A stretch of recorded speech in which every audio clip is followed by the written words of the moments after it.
Ahora sí, una vez hechas estas aclaraciones, vamos a empezar con el video en sí, que tiene que ver con las características estructurales del virus, que es el SARS-CoV-2.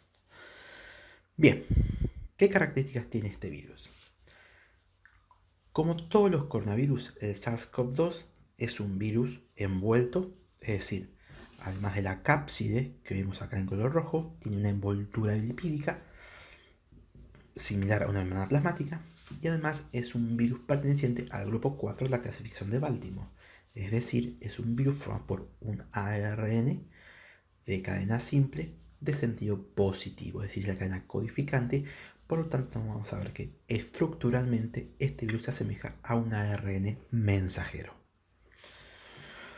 Bien, en cuanto a proteínas del virus maduro, vamos a encontrar 4 proteínas estructurales importantes, que son la proteína M, la proteína N y la proteína E, las tres formando parte de la envoltura viral. Y por último tenemos la proteína N, que es que viene a formar la cápside o un nucleocápside. En este vídeo vamos a ver cada una de estas proteínas. La proteína más importante, si vamos al caso, es la proteína S. La proteína S es la que le va a dar el nombre al virus, ya que la proteína S es una proteína que protruye la membrana plasmática, y cuando uno observa al virus a microscopía electrónico ve un halo, ¿sí? Un borde similar a una corona solar, de ahí el nombre coronavirus. La proteína S va a tener dos funciones importantísimas. Es la que va a permitir la unión del virus al receptor y la que va a posibilitar que se fusionen tanto en la membrana viral como en la membrana celular, y lo cual va a posibilitar el ingreso del virus a la célula. ¿Sí? Es una proteína antigénica, ¿sí? Y la mayoría de las vacunas, incluso las vacunas que hoy ya se están poniendo en marcha, tienen que ver con tratar de atacar a esta proteína S, de alguna manera. ¿Sí? Bien. Perfecto. Bueno, y lo que me olvidé es que, además de la proteína N, en su interior obviamente vamos a encontrar el ARN. ¿Sí? En este vídeo vamos a ver entonces estructuras de estas 4 proteínas y del ARN. Bien, vamos a empezar entonces por la proteína S. Como le dije, la proteína S va a tener dos funciones muy importantes: reconocer y unirse al receptor, y además va a posibilitar la fusión de las membranas plasmáticas del virus y de la célula, y entonces el posterior ingreso del material genético hacia el citoplasma de esta célula. Si vemos su forma, las proteínas tienen esta forma de pétalo de garrote característica. Estructuralmente vamos a ver que cuando observamos esta proteína S vamos a encontrar 3 dominios: un dominio extracelular, un segmento transmembrana y una cola intracelular, entre comillas, es intravírica. Bien, se trata de una proteína trimérica. Está formado por 3 dímeros de una proteína o de un monómero, que es la proteína o el monómero S. Este es un monómero S, este es otro monómero S y este es otro monómero S. Ahí ven que hay una diferenciación entre S1 y entre S2. S1 y S2 son subunidades funcionales, es decir, parte de la proteína que ejercen distintas funciones.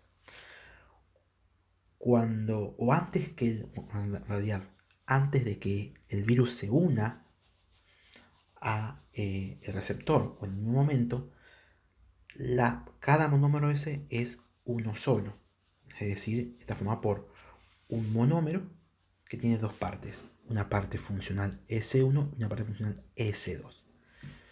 Cuando el receptor cuando la proteína se une al receptor, hay un clivaje, ¿sí? Hay una escisión, y estas dos unidades S1 y S2 funcionales se escinden físicamente, dando ahora sí dos subunidades diferentes, estructuralmente separadas, que son S1 y S2, ¿sí? Eso quiero que clare, pero cuando se sintetiza es un único monómero que forma un trímero, ¿sí?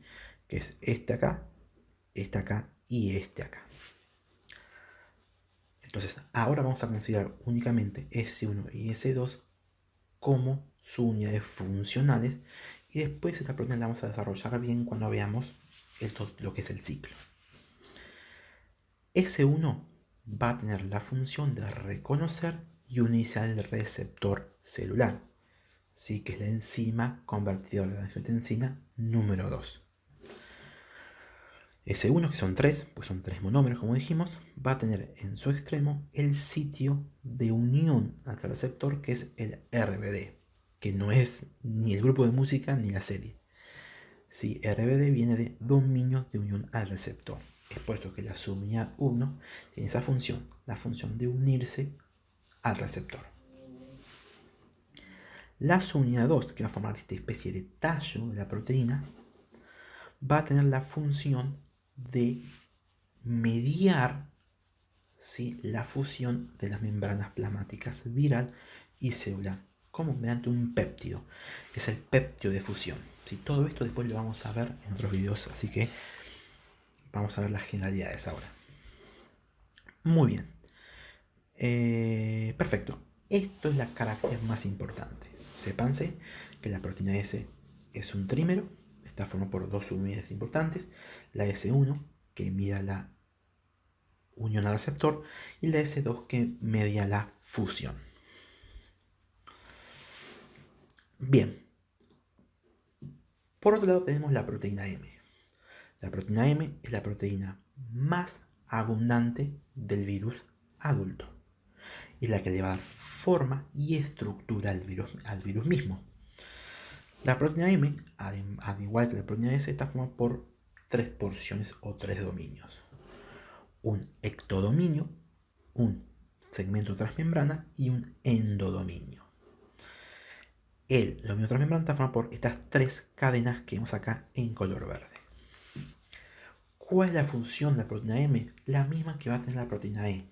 Van a actuar activamente en el proceso de ensamblado del virión una vez que el virus se haya replicado en el interior de la célula. ¿Sí? Esta proteína M va a interactuar con la proteína E y mediar todo este proceso de ensamblado. Bien, y por último, tengo la proteína E. La proteína E es la proteína más escasa en el virus adulto. Si este dibujo vemos en azul la proteína M y esto que vemos acá es la proteína E. Vemos que la relación, la abundancia es muy diferente y claramente la proteína E es mucho menos abundante. Sin embargo, una característica de la proteína E es que tiene una sobreexpresión celular. Sí, se forman muchas copias de proteína E dentro de la célula, pero las que se incorporan al virus son muy pocas.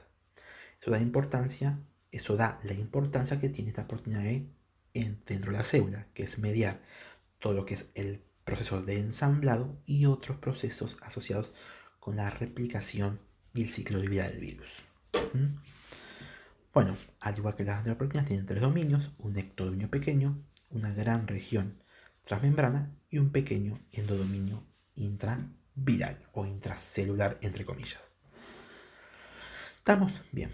Estas son entonces las 3 proteínas que forman parte de la envoltura lipídica viral: la S, la M y la E.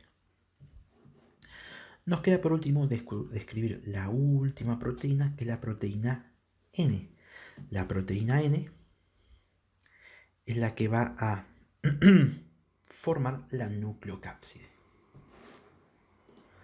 La nucleocápside está formada por la asociación de dímeros de proteína N que se disponen en forma helicoidal, y el ARN sigue también esa disposición helicoidal. Como podemos ver acá, tenemos en verde la cápside de forma helicoidal, formando por cada de estos círculos es un dímero de proteína N. Cada monómero de proteína N se recibe el nombre de capsómero, y cada capsómero tiene un proceso de fosforilación muy importante, ya que esta fosforilación produce un cambio conformacional en la proteína N, la cual gana afinidad por el ARN del virus, ¿no? por eso, es por eso, es por eso que los capsómeros se asocian al ARN formando esta ribonucleoproteína helicoidal. Si vamos a la estructura, aquí vemos por ejemplo la estructura lineal de cada monómero de proteína N, hay varias regiones, pero hay dos regiones muy importantes, que son el dominio N-terminal y el dominio C-terminal, que son sitios donde se va a unir el ARN. ¿Sí? Después hay espaciadores, pero no son muy importantes a los fines prácticos que queremos ver. Funciones, bueno, la primera función va a ser la que dijimos, la del empaquetado, ¿sí? La formación de la estructura de la cápside y del ARN. Pero además tiene otras funciones, por ejemplo, la regulación cicloviral o la protección ante el interferón. Si los interferones son proteínas antivirales sintetizadas por la célula. Y acá terminamos entonces las proteínas virales. Proteína M, E y M, proteína, S, M y E, membrana viral, y proteína N, nucleocápside. Para cerrar este video, nos quedaría ver entonces la estructura del genoma del virus, ¿sí? Lo cual es un poco más complicado, pero espero que se entienda cómo lo expongo. Nuevamente lo mismo, ¿sí? El SARS-CoV-2 es un virus perteneciente al grupo 4 de la clasificación de Baltimore. Es decir, es un virus formado por una única cadena de sentido positivo. Si comparamos el genoma en relación a todos los coronavirus de la familia coronavirus, vemos que el SARS-CoV-2 tiene el tamaño más grande o uno de los más grandes de todos los coronavirus, aproximadamente 30.000 nucleótidos. ¿Sí? Esos 30.000 nucleótidos van a codificar, eso va a variar según los descubrimientos, pero más de 26, ¿sí? Aún son 29 tipos diferentes de proteína. Si vemos la estructura, vamos a ver que la estructura del genoma es muy similar a un ARN mensajero. Tenemos toda la secuencia y tenemos 5' y 3' con esas estructuras típicas del ARN mensajero. Esta caperuza 5' y esta cadena de poliadenina, lo cual le da protección al ARN, le da estabilidad y evita que sea degradada por endonucleasas. ¿Estamos? Bien. Vamos ahora a ver entonces los genes que forman este ARN. El genoma del virus va a codificar para 3 grupos diferentes de proteínas. Las más importantes son las proteínas no estructurales o NSP, por sus siglas en inglés, y las proteínas estructurales. Pero además hay otro set de proteínas cuya función está en discusión, que son las proteínas accesorias. La mayor parte del ARN, ¿sí? Que es lo que está acá marcado en este naranja amarillo, va a codificar para el ORF1AB o la proteína ORF1AB. Esta proteína ORF1AB es un polipéptido de gran tamaño, como pueden ver por su extensión, que va a codificar a 16 proteínas no estructurales. Sí, esta porción se va a traducir como un gran polipéptido que se va a escindir, ¿sí? Se va a clivar en 16 partes dando 16 péptidos diferentes, ¿sí?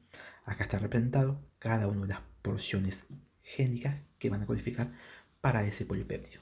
Pero algo que quiero que quede claro es que lo que se va a obtener como producto de traducción es un único polipéptido de gran tamaño que posteriormente se va a clivar en las 16 proteínas.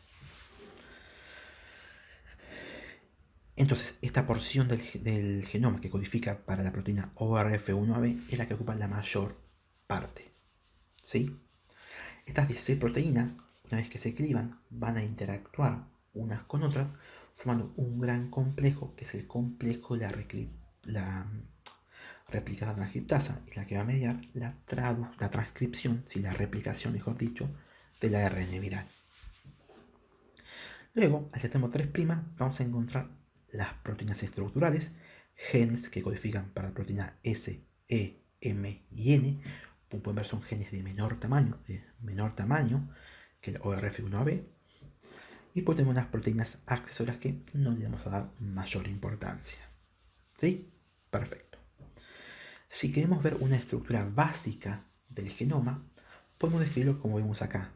Tenemos un extremo 5', tenemos un extremo 3', y en el extremo 5' tenemos un gen que codifica para la replicasa, que son todos estos genes que codifican para todas estas proteínas que en última instancia van a asociarse y formar este complejo de transcripción o de replicación.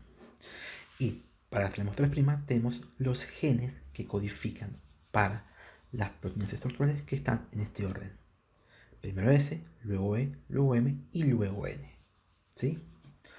Como podemos ver acá, que creo que después lo aclaro, vemos que el ARN es policistrónico, es decir, una única secuencia codifica para más de una proteína. A diferencia del genoma de eucariota, que cada ARN mensajero codifica para una única proteína, o polipéptido, mejor dicho. Bien, perfecto. Este es un cuadro simplemente para que vean los distintos genes, el tamaño de cada gen y para qué codifican. Vamos a analizarlo así de forma rapidita. Como pueden ver, el gen de mayor tamaño es el ORF1AB, que tiene aproximadamente 22.000 nucleótidos. Este gen en realidad va a codificar para dos proteínas diferentes. La proteína PP1A y la proteína PP1AB, que ahora vamos a ver.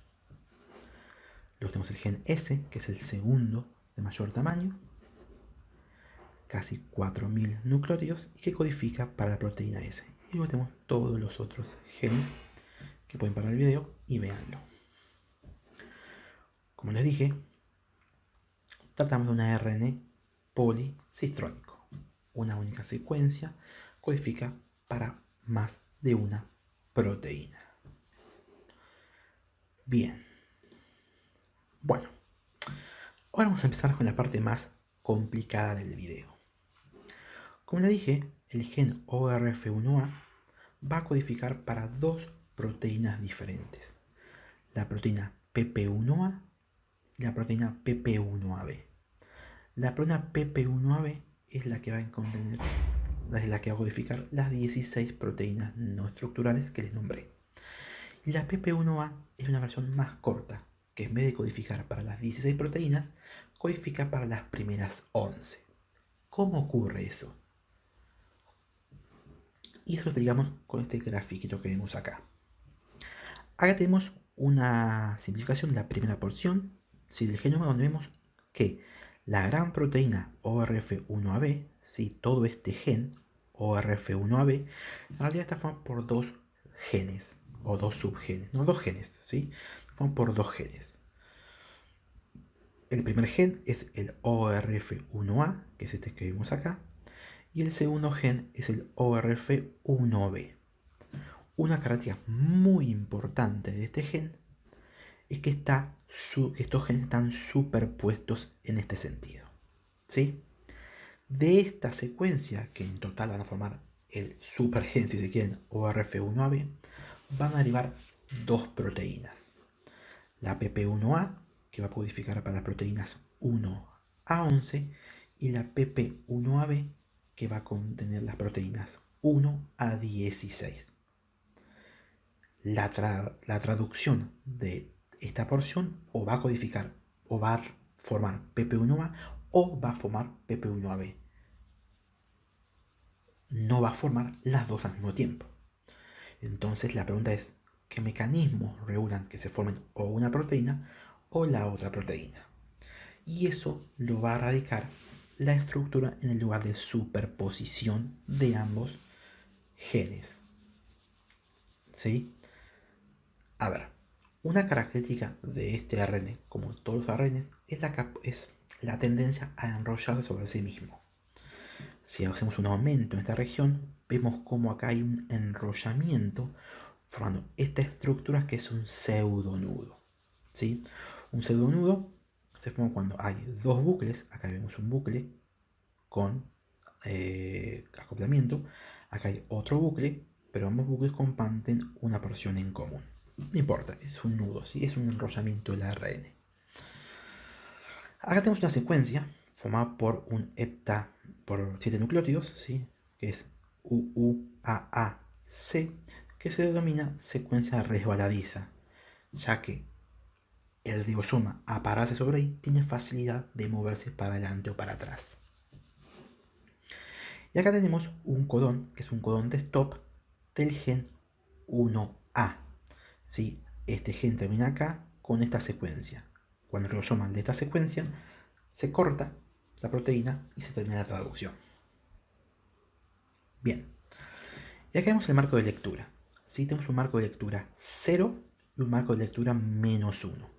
Es decir, si viene el ribosoma y lee UUA-AAC, está leyendo el marco 0 que corresponde al gen 1A. Sin embargo, si corremos ese marco un nucleótido hacia atrás, de tal manera que se lea UUU y AAA, estamos en el marco de lectura del gen 1B. Es decir, si el ribosoma lee de acá para adelante, está leyendo para sintetizar la proteína 1B. Y si lee desde acá para adelante, en realidad está leyendo para codificar la proteína 1B. ¿Estamos? Bien. ¿Qué es lo que pasa entonces? ¿Por qué en ciertas circunstancias se forma una proteína y en otras otra? Lo que pasa es que acá ocurre un proceso muy importante que se denomina ribosomal frame shifting o cambio en el marco de lectura del ribosoma. Este bodoque que vemos acá, este nudo que vemos acá, obviamente va a imposibilitar el actuar del ribosoma. Cuando el ribosoma, que acá lo dibujé, se para sobre el genoma, ¿sí? Sobre el ARN, comienza a leer los codones y se encuentra que llega a este mundo y quiere leer este codón. Obviamente este nudo va a imposibilitar que lea ese codón. Entonces, para que pueda leerlo, el ribosoma tiene que desenredar ese nudo hasta llegar a ese ribosoma. ¿Sí? Bien. Este es el ribosoma. ¿Sí? El ribosoma tiene 3 sitios. Un sitio llamado E o de salida, un sitio llamado P o peptidil y un sitio llamado A o aminoácil. ¿Sí? En el sitio A va a entrar un ARN de transferencia con un aminoácido. Se para acá y se mueve el ribosoma. Al moverse el ribosoma, este ARN de transferencia con el aminoácido se posiciona en la porción P, donde esa es la porción donde se va a ir alargando la proteína.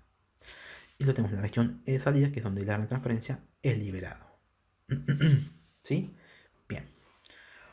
Cuando se para acá el ribosoma y comienza a leer los tripletes, siempre parte del marco 0, va a llegar a este punto donde se encuentra este nudo que va a clausurar de una manera la entrada del ARN y la lectura del mismo.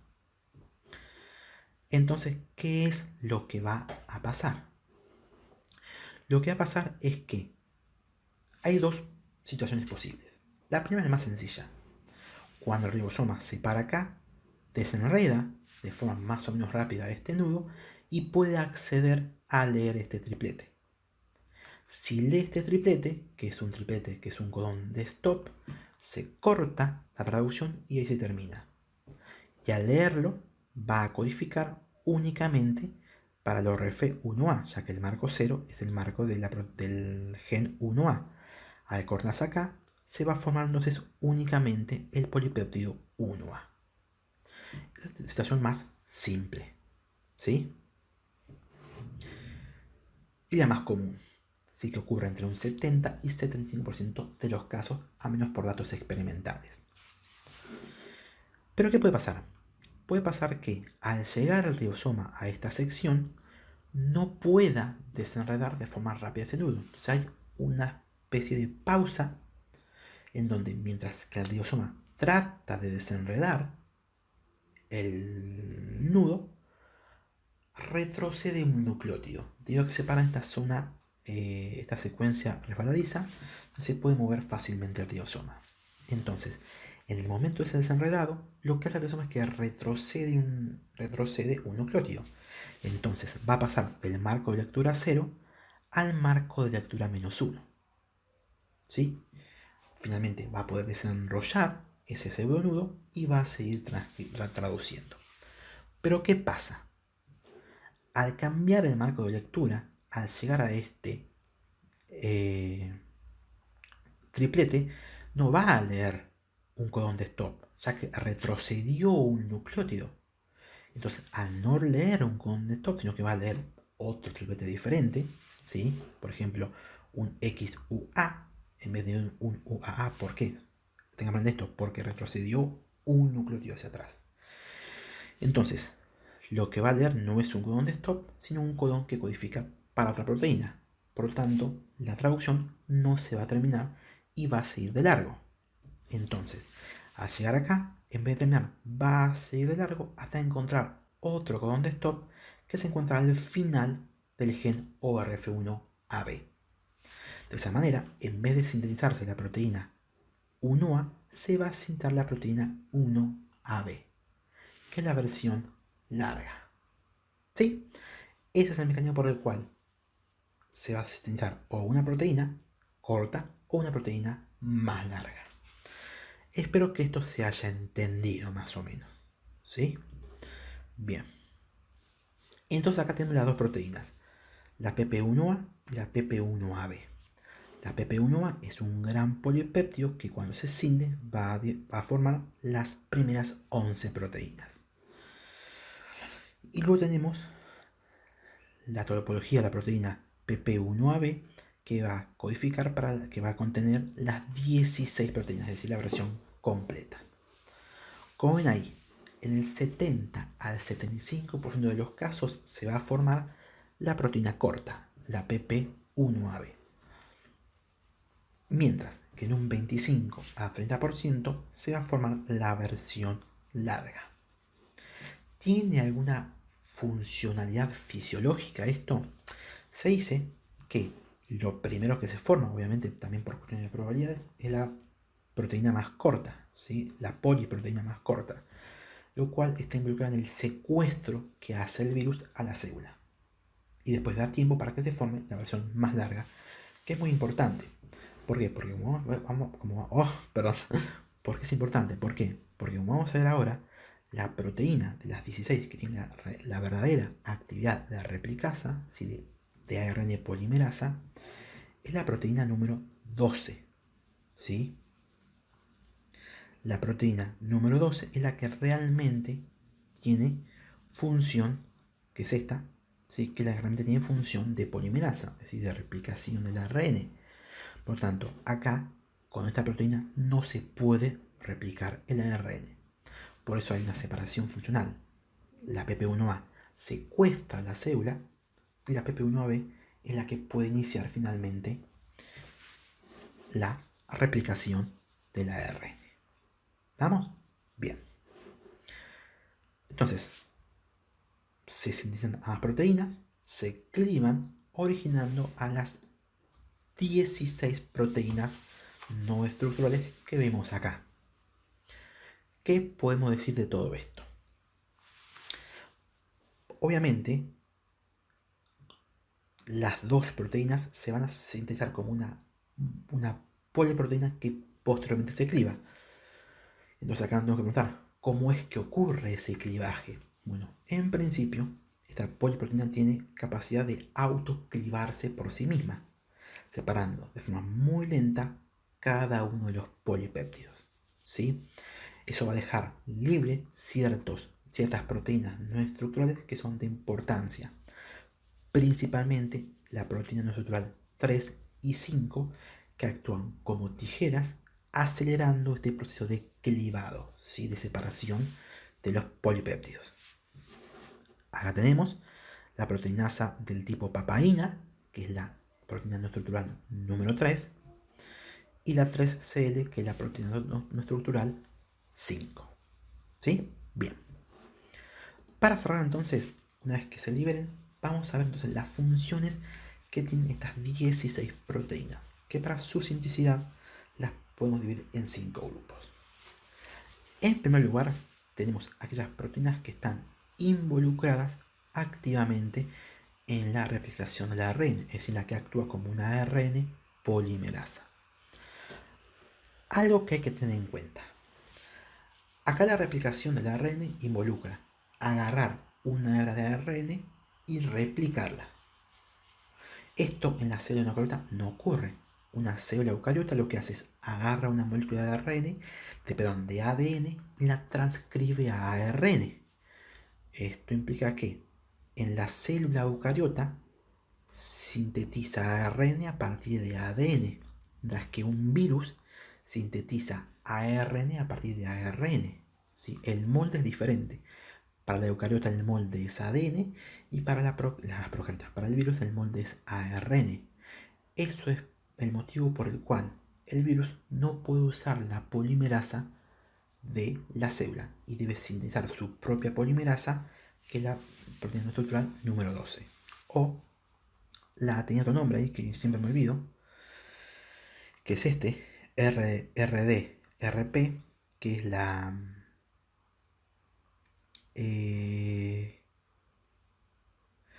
sí, que es la ARN polimerasa dependiente de ARN. ¿Sí? Bien. Asumido eso, entonces vamos a ver las funciones de estas proteínas. Primer grupo, proteínas que están involucradas de forma activa directamente en la replicación del ARN. Y acá encontramos 5 proteínas. La proteína actual, que actúa como ARN polimerasa, la cual va a leer los nucleótidos y va a ir agregando para replicar ese ARN, es la proteína no estructural número 12. ¿Sí? Es la que realmente actúa como transcriptasa o replicasa. Acuérdense igual que todas estas proteínas van a interactuar formando un gran complejo, que es el complejo de la replicasa transcriptasa. Bien. Perfecto. Entonces, la proteína número 12 actúa como ARN polimerasa. Ahora bien, la proteína 12 va a tener dos cofactores que van a ayudarla en su función, que son las proteínas estructurales número 7 y las proteínas estructurales número 8. ¿Estamos? Bien.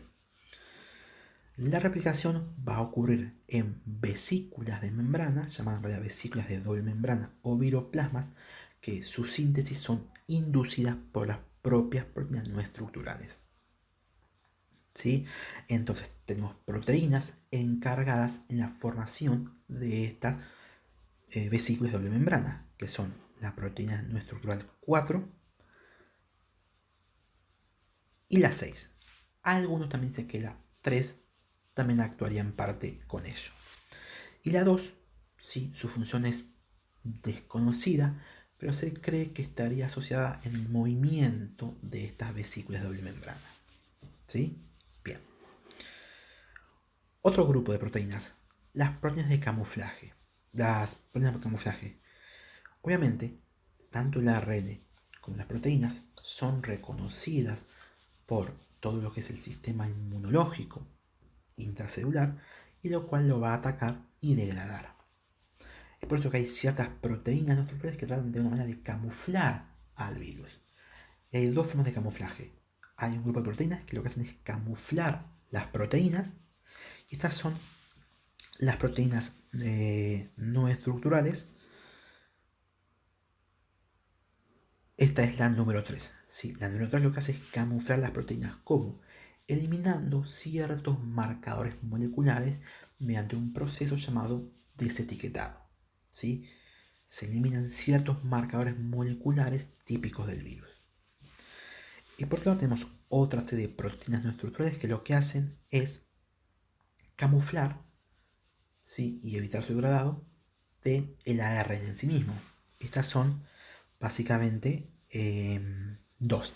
La número 10, que vemos acá, y la número 16. ¿Sí? 10 y 16 entonces camuflan el ARN. Y la 3 camufla las proteínas virales. Y el otro gran grupo importante es el grupo de las proteínas que clivan a las proteínas no estructurales. Acuérdense que las proteínas no estructurales aparecen como un gran polipéptido que debe clivarse para liberar cada uno de los 16 polipéptidos. ¿Sí? Entonces, si bien tiene la opción autocatalítica de escindirse por sí misma, hay dos proteínas no estructurales que aceleran ese proceso, que son la proteína número 3 y la proteína número 5. La proteína número 3 van a separar la proteína 1, 2 y 3, y todas las demás son separadas por la proteína número 5. ¿Estamos? Bien. Y por último, tenemos las últimas proteínas, que es la proteína 1, que lo que hace es disminuye la producción de proteínas celulares. Esto es muy importante, ya que va a disminuir la producción de proteínas antivirales, como por ejemplo interferones. Y a expensas de eso también va a producir o va a desencadenar el aumento de proteínas virales. Por otro lado, tenemos la proteína número 9, que lo que hace es perforar la caroteca, aumentando su permeabilidad y permitiendo el libre flujo de sustancias hacia y desde el núcleo. La 11 es una proteína que no encontré ni siquiera función, es una proteína bastante desconocida. Y por último tenemos la proteína número 15, que lo que hace es degradar el ARN sobrante, ¿sí? El ARN viral, obviamente. Y estas son las funciones de las 16 proteínas y es el final de este video, ¿sí? Espero que les haya servido, espero que se haya entendido, que es lo más importante, y como saben, cualquier consulta pueden dejarla en los comentarios. En un próximo video, que espero que sea pronto, vamos a hablar un poco de cómo es que este ARN se replica, que es lo que nos faltó terminar. Si todo el mecanismo de replicación del ARN. Sin nada más que decir, nos vemos en un próximo video. Adiós.